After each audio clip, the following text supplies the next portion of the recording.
I've always been a frugal guy. Growing up poor teaches you not to waste anything.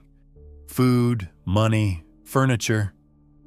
So when I moved to a new apartment last fall and needed a bed, I didn't go to a showroom or even browse Amazon.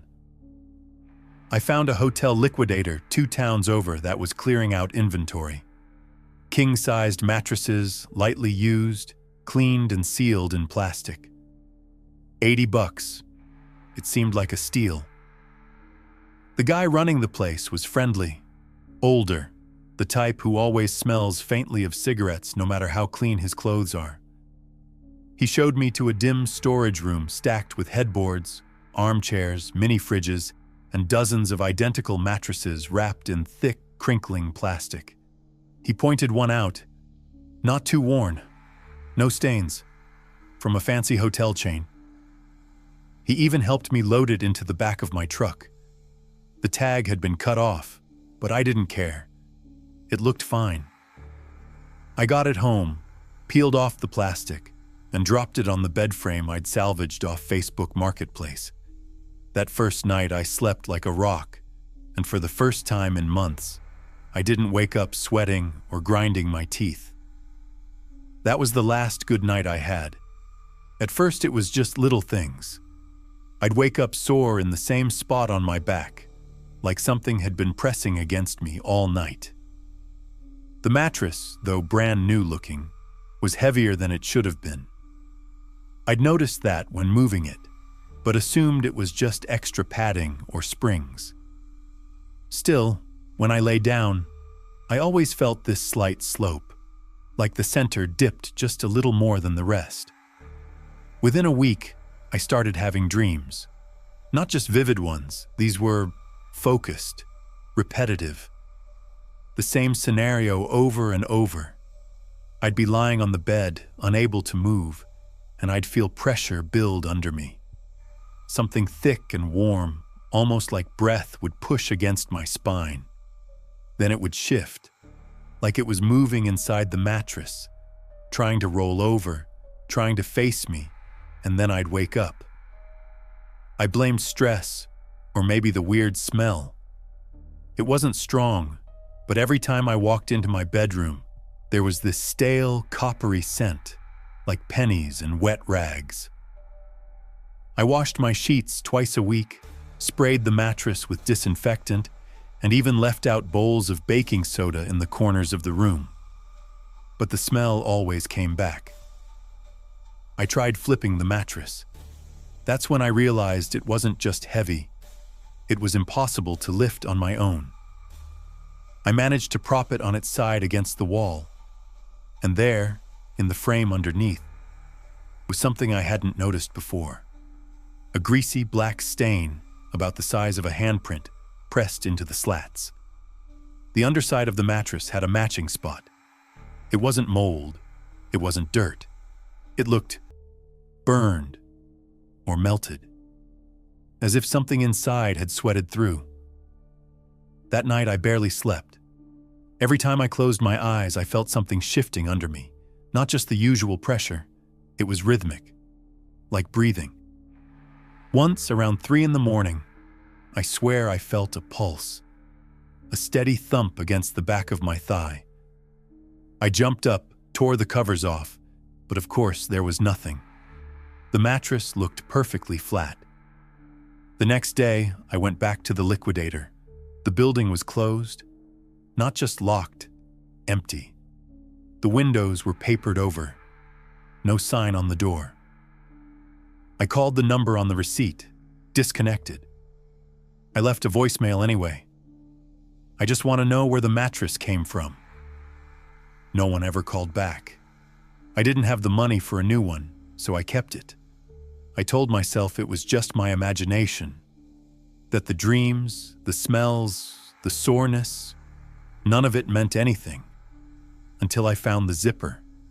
It was barely noticeable, tucked under the piping near the foot of the mattress. There was no pull tab, just a small slit with metal teeth. I had to use a paper clip to tug it open. I expected to see stuffing, maybe foam, coils. I found fabric, layers of it, rolled and compressed, I pulled a bit free. It wasn't mattress filler. It was clothing, a shirt sleeve, faded pink cotton bunched tightly like it had been twisted into a rope. There were more pieces underneath, a sock, a strip of denim, and then a braid. Long, reddish-brown hair, tied with a broken elastic band. The strands were matted with something dark and flaky. Dried blood, maybe. I backed away. I couldn't process it. I zipped it shut, shakily, and pushed the mattress off the bed frame, letting it crash to the floor. That night, I slept on the couch, but around midnight, I woke up. My mouth was dry. My limbs were frozen. I heard something dragging from the bedroom. I stayed still, listened. The dragging stopped. Then came a slow creaking, like weight shifting across wood. My bed frame. I finally moved. I grabbed my phone, turned on the flashlight, and tiptoed to the doorway. The mattress was back on the frame, dead center, perfectly aligned. I hadn't touched it. I called the police. They sent 2 officers. They asked a lot of questions, searched the apartment, looked at the mattress. I showed them the zipper, but when we opened it again, the compartment was empty. No hair, no clothing, no blood. Nothing. They left, politely reminding me that filing a false report could have consequences. I didn't sleep at all that night. The next day, I started researching. I searched hotel liquidation chains in the area, missing persons in the last 5 years, hotel room deaths. That's when I found an article buried deep in a local news archive. Body discovered in hotel room bed, hidden in mattress frame. It happened in 2019. A woman, mid-30s, went missing while traveling. Her body was found weeks later, sewn inside the mattress of a room that had been rented out multiple times without anyone noticing. The smell was eventually reported by a guest. The photo of her matched the braid I'd found. I contacted the reporter. He never responded. I tried messaging the woman's listed next of kin. The email bounced. That night, I woke up with my face pressed to the mattress. I wasn't in bed when I fell asleep.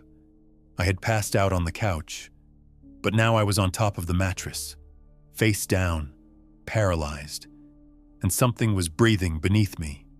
Not air, something wet and thick and close. I felt it move through the seams, a sigh that rose through my skin and into my lungs. I blacked out. When I came to, the mattress was normal again, but my phone was open on the floor, camera app still running. I must have hit record. I watched the video. It was pitch black for most of it. Then, 37 minutes in, a shape moved across the screen. Just a glimpse. A woman's face pressed against fabric moving underneath it. Her eyes wide open. She looked directly at the camera. I sold the mattress the next day. Listed it cheap online. I didn't even lie. Said it came from a hotel, barely used. Must pick up. A guy in his 20s came to get it. Said he was moving into his first apartment. I didn't stop him. That night I lay on the floor, too afraid to sleep. But I must have drifted off because I woke up to a text from an unknown number. It said, "You left me behind? Now I sleep in my car.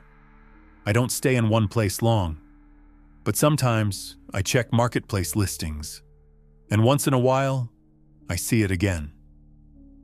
Same photo, same stain, same corner pulled up just enough to show the zipper. Still looking for a new home.